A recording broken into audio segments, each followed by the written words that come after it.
everyone. Welcome to another edition of Impact Talk brought to you by CSR Box.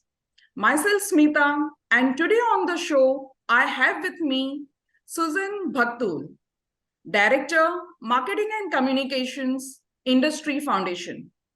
Susan Bhaktul is responsible for marketing and merchandising across industries' creative manufacturing value chains. She builds market connections and monitors efficiencies, productivity, and profitability while focusing on the sustainable development goals that resonate with the essence of Industree Foundation's vision. Susan has 3 decades of demonstrated experience in managing businesses for global brands like Nike, VF, American Eagle, Jockey, Marks and Spencer, and also she was managing manufacturing units of Gokaldas Exports and young brand Apparel.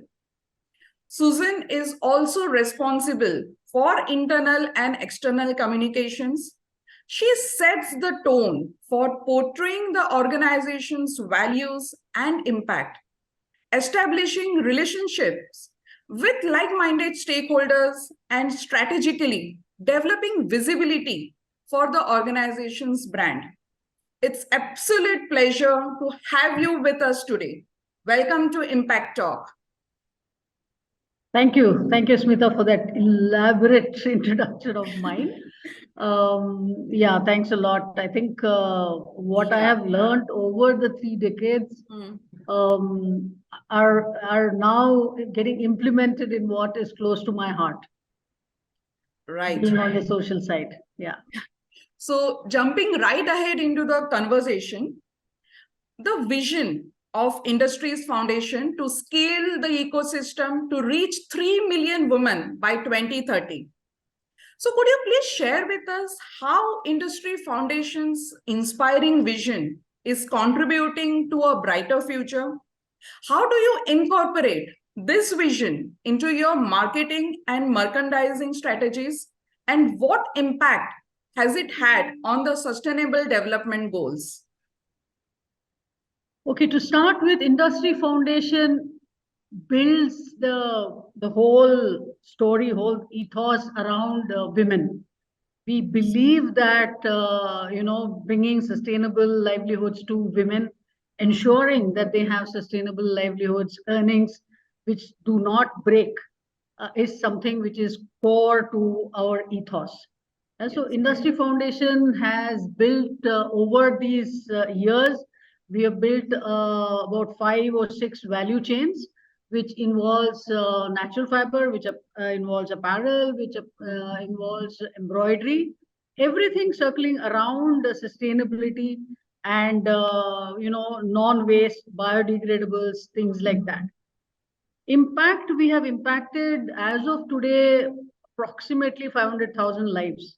Wow. And ensured that the market access that we have got for these women is around $58 million. Wow. Keeping in focus equity, gender, and climate.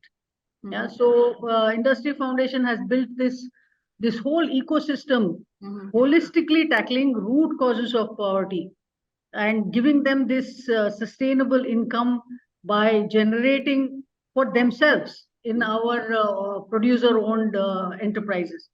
While we look at the gender climate equity, which is ECG, what we say, it impacts almost 11 of the SDG goals. All our marketing strategies go around these SDG goals. Yeah, so that is how we envision the future. And I think Industree Foundation has put seeds and roots in the right place, and we are now taking this forward. Incredible. So definitely if the roots are strong, so definitely the fruits are going to be healthier. So with that, today fashion is becoming very conscious. Ethical fashion, you name it, or sustainable fashion wear. So India is the key market.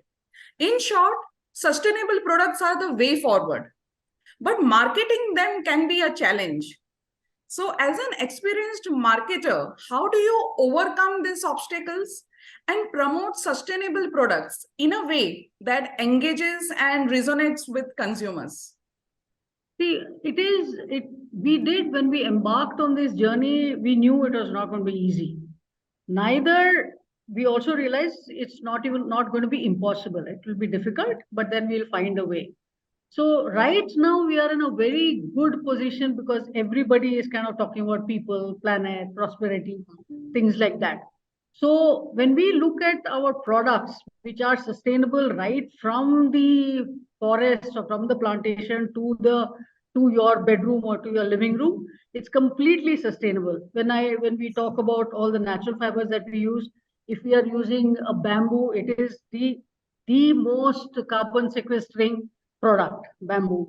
Banana, we are using the bark, the stem, which usually the farmer burns. Yes. So, I mean, impacting climate. So we take that bark and we convert it.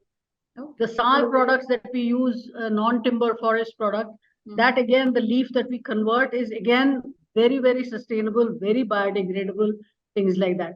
So when we look at it, now for us, when I say we are in a nice position, it's because the consumer today recognizes all this.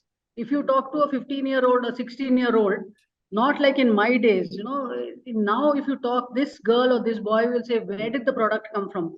Exactly. Who made it? Yeah. Did this person get enough of income? I hope they are not being exploited. So it's becoming a kind of a norm for the brand and for all the companies to embrace this. And ideally, eventually what we are looking at, and there is so much of talk going on about planet, about people.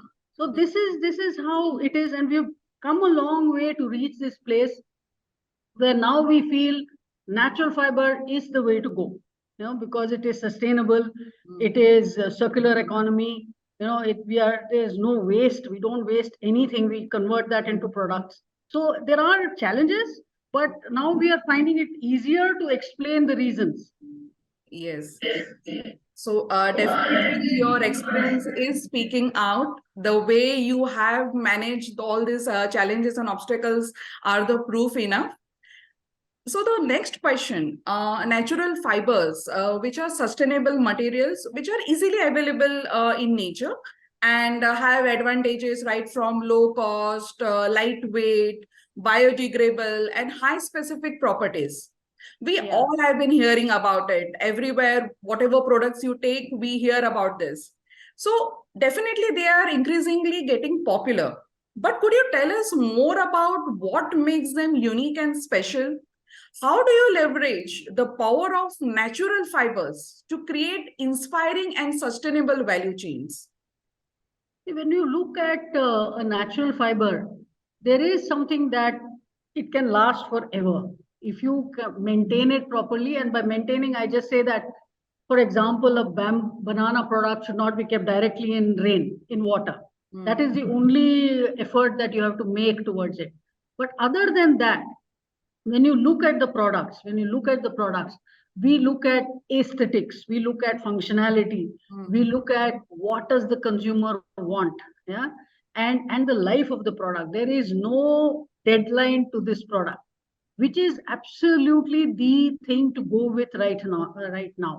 And when we talk to the brands saying that there is zero waste, and there's absolutely no malpractices that there is no chemicals that we use very environmental friendly business practices. We teach the women to how to weave this product, how not to waste anything. And surprisingly, we just start the conversation and they finish it for us, because they know waste is not okay. They know that. So it is kind of becoming something that, like you rightfully said, it's becoming so popular. The more that we are looking at, the more now we are trying to see, researching on raw material. We are going across states to find where is banana grown, that we can take the banana bark from the farmers. We are coaching the farmers. How do you maintain your plantations? How do you not put your bark directly on the ground? Put it on pallets, wooden pallets or something like that, so it doesn't touch, so fungus doesn't come. So it is an ongoing thing that we are talking about. We are talking about bamboo, which is absolutely not causing any damage to the environment. Nothing. We use just the shoot of the bamboo. In leaf making, we are taking the leaves. The women, the tribals are plucking the leaves which are fallen on the ground first. So they are even clearing up the forest. They are doing that. So this whole thing of using natural fiber is not just eventually getting a great product in your home, but you're also, when you look at the whole cycle, that you're impacting right up to the farmer, right up to the tribal lady. Right. Yeah, so the products, we are focusing right from the plantation to the farm to your home. So definitely, it's such a inspiring and actual sustainability that Industree Foundation is doing, something that I think each and every Indian should know. When we talk about India brands, everything should be India. I think Made in India, yeah. yes, made in India, and this is what we are using, our own natural products, and Yes. the way you have transferred it, it's really inspiring. Thank you. Now, the next question, empathy. That is something we hear about it everywhere. So even in marketing, so inclusive marketing strategy, marketing with empathy, it is said to be that you should have a human touch. That is a need. There is a need for diversity in marketing today. Few terms or this empathy and human touch, we have been hearing continuously. So marketing to marginalized communities, they require a lot of sensitivity and empathy. So how do you build those meaningful relationships with these communities? And what strategies do you use to ensure their participation in sustainable value chains? Yeah. See, I come from a very commercial background, where you just set up a factory, you start paying people, and the people come and work, and you better hit targets. But in Industree Foundation, we don't do that. We don't set up a factory in the city and then expect the women to come here. We take work to the villages and to the small towns. We take work to their doorstep. Now, if you take there, and the women there are slaughtered into just being a mother, just being a wife, just being a daughter, things like that. So what we tell them is that definitely you're not to forget that you are a mother, you're a wife, you're a sister, but you have your own identity. You are a person on your own. Yeah, you have to get that respect. You have to get your respect from your father, from your husband, from your son also, because there we have seen even the sons, and most of it is the mothers doing, that they will feed the son more than the daughter. Yes. So that kind of thing, and we know this has to be handled with a lot of sensitivity. Yes. We are not going in there to change their lifestyle. We are not going in there to pull them out of their family and start becoming entrepreneur, great directors and all that. So we tell them that that all that you have to do is to have some kind of independent earning, something which comes to you personally, and that that it is yours, you're doing. Then you have a right in the family, you have the respect in the family, you have respect in your society, and you have a standing. And the women there, Smita, you don't have to tell them twice. You just have to give them this opportunity, and the way they scale in thinking, then they will say, okay, now what should we do? So we say that, okay, there is this market. You have this banana just in your village. Yeah, we will show you how to take it out. We will show you how to weave. We will show you how to make the product. Yeah, and we set up this producer-owned company in the village, in the town. Yeah, so they don't have to. Basically, we see that they don't walk more than 10 kilometers. They don't walk or take that collective auto that they have more than 10 kilometers. So they are working there, and they are the owners of these enterprises. We are not. I am actually an employee to them. So tomorrow, if they say, I don't want Susan, I need to go. So that kind of responsibility, as soon as you give them that authority to do that, they become totally responsible. They are like, they just take it over. And while we are talking to the women, we are not disrespecting the men. because the men are also equally important. Yes, Yeah. very true. So that is how it is. We know we can't go and change this, and we don't want to change the culture. Indian culture is very good, very strong. The family ties are so good. We don't Yes. want to disturb it. We just want to see that a woman is no less in any way, not a lesser person in any way, more capable. And women by nature are multitasking.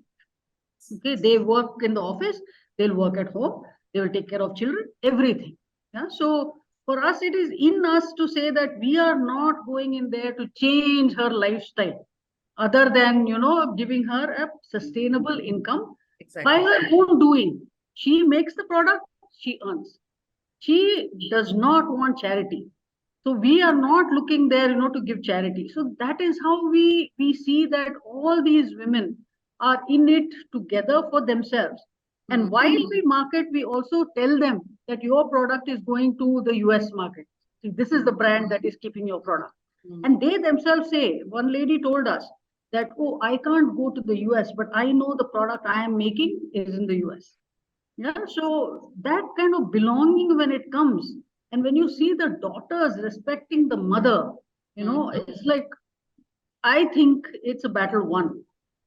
Yeah.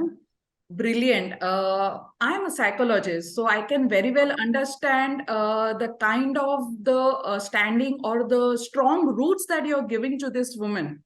Be it the strong self-awareness that you are mentoring them to have, the strong self-esteem which will come out of because of this mentoring is really very incredible. And actually, I feel ki empathy and human touch are just the terms. What Just actually is needed is a strong self-awareness and self-esteem, which I think Industree Foundation and you are giving it to them so beautifully. And it is not something that is you are doing it out of the things. It is part of your work culture. So, which is seen in the way you have explained everything. So, coming to the next question, as you had said, Susan, that nowadays even teens, they are very conscious about the fashion. This won't look nice, and it comes so naturally to children. So, from fiber to fashion, could you please walk us through how you ensure that every step of the value chain is sustainable and transparent? How do you leverage this to create engaging marketing campaigns that highlight your positive impact on the environment as well as on the communities? Yeah. So we at Industry, we have a 6C ecosystem. C for, like, say, C for cathedral. Yeah. So the 6 C's are: one is construct, then capacity, then there is capital, there's create, channel, and connect. Mm-hmm. We have realized from day one, yeah, and the journey has not been smooth all the time. Smita, what I'm sitting here now, the 20 years of industry, we have learned a lot, and we have made our mistakes. Yeah. So when we look at the 6 C's, like what I said, construct, all this should kick off at the same time.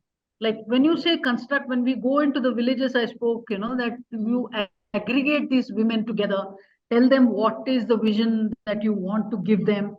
That is construct. Then we have a capacity building. That is not just the skills of hard skill of the product making, but also self skilling.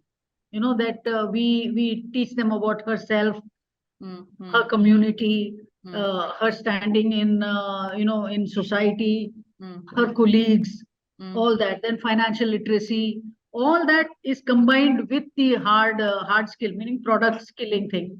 Then you have capital. We are talking about construct, we're talking about all this, but if you don't have the money to take this forward, then it's of no use. You're taking a lady who's, in whatever sense of the word, comfortable in her zone, at family or at a BD making factory or whatever. If you're taking her out, you better see that she does not have a reason to go back. At least you don't give her the reason to go back there. So then you need capital. Okay, so then money is very important. That is why we, with donors' help and all that, we are kind of managing that.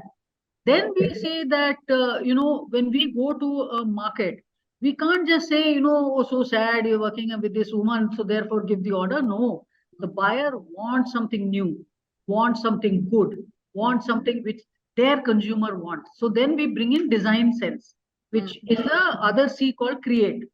So we give a design to the product which is unique, aesthetically good, functionally good, and what the end consumer wants. After this, while we are doing the create, we are also building the market connect. That's what we call the channel. Yeah, that's where we build this whole thing. Like when we say fiber to fashion to home, this channel bit is we get the buyers to look at this. We attend fairs, we take the artisans to fairs to see that that is how you weave and things like that. So that is another thing. Then the last but not the least is the connect bit, where we have seen, especially after COVID, that you need to have a Wi-Fi. That is the basic thing, that you have this connect, digital connect. So if we can't reach the woman, we have also spread smartphones to women, the team leaders. Now we send them these pictures on smartphone, and we say, you know what, this is the weave we want. Yeah, that kind of connect. And when we are looking at when they're producing something, we have MIS on the smartphones saying that today I produced 3 pieces, today I produced 4. So all these 6 C's have to be implemented at once, and it should take off at once. Yeah, and that is the whole ethos that we have built around this ecosystem, where we are bringing all these things together, and eventually it is the woman who takes on all this. I am or somebody else in my team, we are only facilitating. We are only holding hands to a certain extent. Yeah. So when you're talking about sustainability, it is every product that we touch is sustainable. When you're talking about transparency, when you look at a product and you ask us from which plantation did this come, we will show you records. We will show you records right up till which farm did it come from, who was the farmer who worked on, what are your records, how many barks did we take, how many had fungus, what did we do with that? Yeah, because even with fungus, we use only if it is really bad, then we don't use it. Otherwise, we treat it and we use it again. We make it into ropes. So we try to see that we maybe destroy about 1%. That also, after a lot of worry that we say that. So all this together, is together bringing this fiber to fashion to your home. Yes, a very thoughtful process, and definitely I'm sure a lot of brainstorming session has gone to finally come to this 6 C's, and which is so practical, and definitely it will give a result which is very rooted, and definitely the way you are working with the vulnerable community, the woman in practice, it's really incredible. Again, you talked about gender equality, that definitely men needs to be there. Yes. Not fighting who is the winner and all. So with that, now the climate change, which is a hot topic, or gender equality, as everybody is fighting for being a feminist, but the actual message is somewhere getting lost.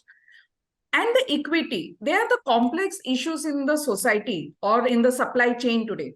So how do you address these challenges, and how have these initiatives impacted your marketing and merchandising strategies? Yeah, I think climate change was something that we did. Yeah, it just came natural fiber. It is helping the climate. Yeah, you're not burning the banana, which the fruits people sell and get money, but the basic stem, which is the biggest part in the plant, they burn. So when we use it, immediately we are impacting climate. When we are planting bamboo trees, bamboo is a carbon sequestering produce. So immediately it is helping climate, the thing. And the sal leaves, again, we are plucking it, or we are also taking it from the ground, which is fallen down. So we are preventing forest fires. We are preventing all the everything that could be going wrong with all this foliage there. So climate change is just whatever we are touching is immediately getting impacted. Gender equality is the thing what we started with. That's the core of our essence. It's in our DNA. You talk to whoever it is. If you're losing a product or something, the first question is the woman impacted adversely? Do not let that happen. So for us, and especially when I am in the marketing team, for me, I can't let a woman not work even for a single day. Because if I do that, then I know, then she will think that why am I sitting here? Why don't I go to some other industry, which could be harmful for her health, but then she needs the money. So the commitment that we have towards this is something that is also very core to our heart. That's where the equity comes in. That we are seeing that whatever said and done, all the three are impacted positively. Right. Climate, gender, equity, and these are all core things that we have been doing for years. It's now that it's coming into words and things like that. Exactly. And for us, it is like, yeah, we are on the right trip. We are doing the right thing, Brilliant.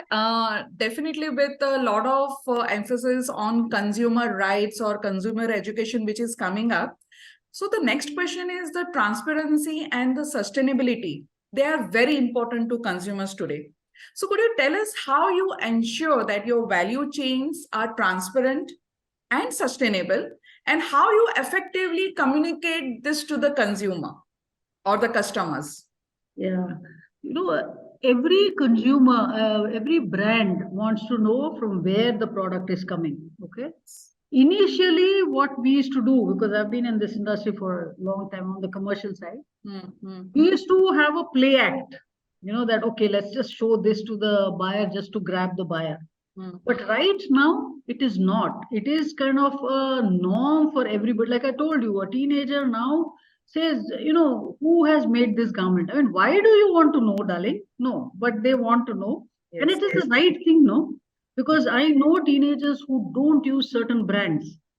They don't even touch it. Even if it is the best, even if it is peer pressure, they will not. Yes. So for us to show this transparency, say this is your product, this has come from this location, this farmer has made this, and what is the farmer's earnings also we can tell you.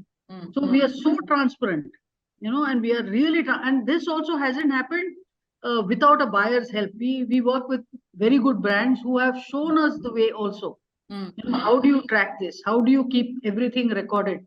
Yeah, so all this is recorded. Who is working for us? What is their age group? What is the income that they are earning by the piece rate only? But are they earning a fair wage, or at least the legal minimum wage? We are looking at all that, and right through we are completely a transparent company, because there is nothing to hide. There's absolutely nothing to hide. That we are not in this to make this huge profits and sit down. We want to make profits, because then the dividends go back to the owners of the producer-owned company, because that's the woman we're working with. But we as professional teams put in certain processes in this whole thing to make it much more reliable, much more stronger, much more sustainable. For instance, we use lean practices on our production floor. That means no wastage. Yeah, and everything that we do is kind of within a process, within a system, not hurting anybody, trying to look at climate, even in the offices. And it's not just in the ladies thing, but also where our staff is working. Everything is there. And we always promote, even in designing, even in any of the skills, we are looking at how can you make it greener? How can we have certain buyers who say, we don't want this certain color in banana bark, but you can't do it. You can't reject. You can't, because that is part of the natural fiber. Exactly. So those earlier we would throw, and it's not as if we didn't come learn the hard way, but we know that that we have made those mistakes, but now we have learned that natural fiber is something that is a beauty on its own. So for us to, and then this is how we communicate to the customers, because that was your question, right? This is how we communicate to the customer. We will give you aesthetic appeal. We will give you the functionality. We will stick to the quality standards what you want. The sample what we give is the quality, production will also be the same quality. Because people have this thing, oh, you're working with artisans, we don't know what will happen. But no, our processes are so strong. And the women, we upskill them to become quality engineers. They get into production monitoring. They take those responsibilities. So they know it's not as if they're working under pressure just because somebody is telling them they are doing it like the other normal factories. They do it for themselves. They know that if I make this product within the given time, I get good money and I get good orders. So those are the things that make the whole value chain sustainable.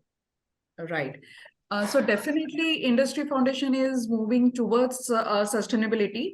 Any which way, we all are talking about sustainable products or sustainable living. Sustainability is the future. And what kind of trends do you see emerging in this world of sustainability? And how is Industree Foundation preparing for these changes?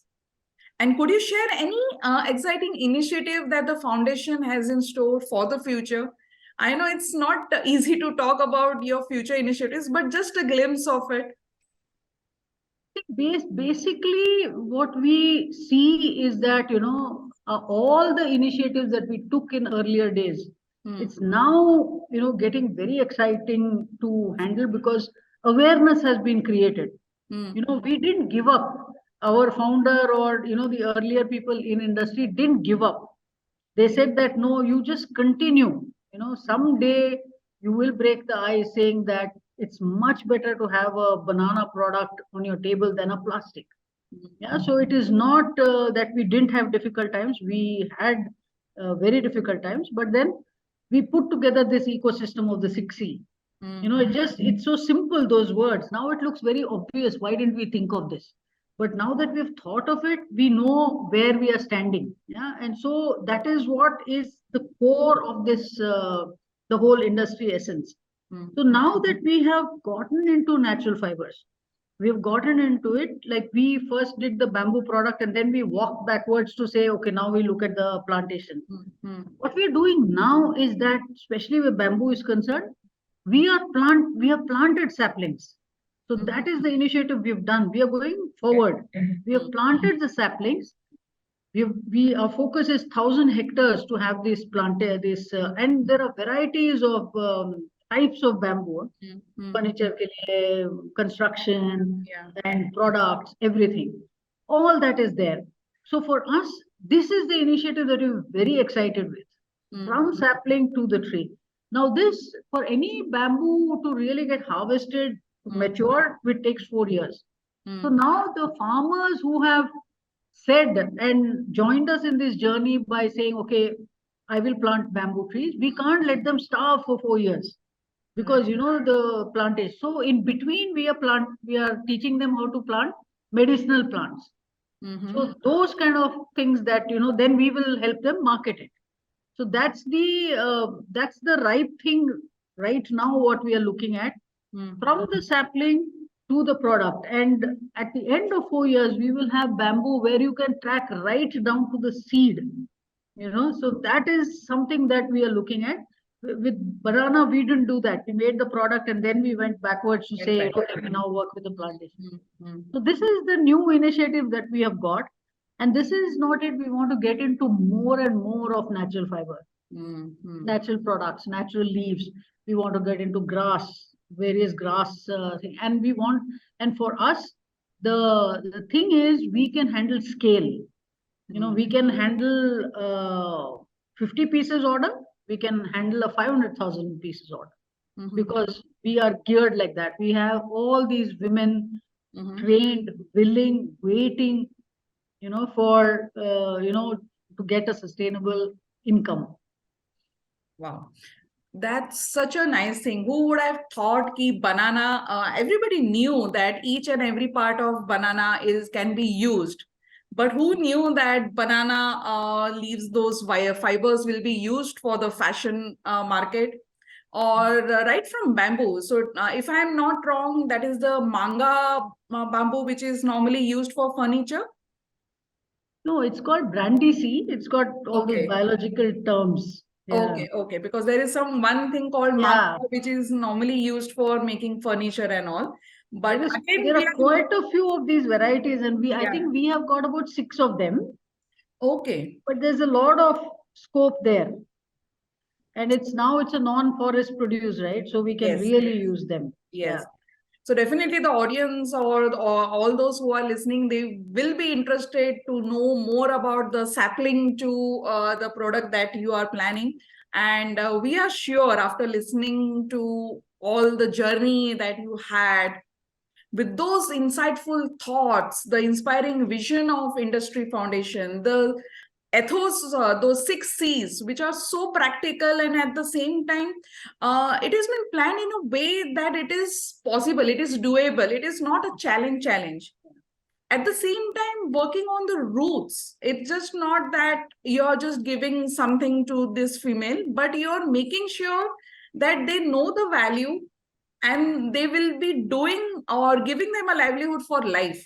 Along with that, a strong self awareness, a strong mentoring, and with those insightful thoughts and inspiring vision, it's a wrap up for this episode of this edition of Impact Talk, brought to you by CSR Box. Thank you so much, Ms. Susan Bhaktul, for your candid response in understanding the vision and mission, and apart from even knowing so much about our own natural fibers that we are not even aware of. And like always, a big thank you to our audience for tuning in. See you in the next one. Thank you so much. Thank you, Smita. It was Bye. wonderful talking with you, Susan. Thank you. Thanks for inviting us. Thank Yeah. you. Thank you so much. Yeah. Bye. Bye.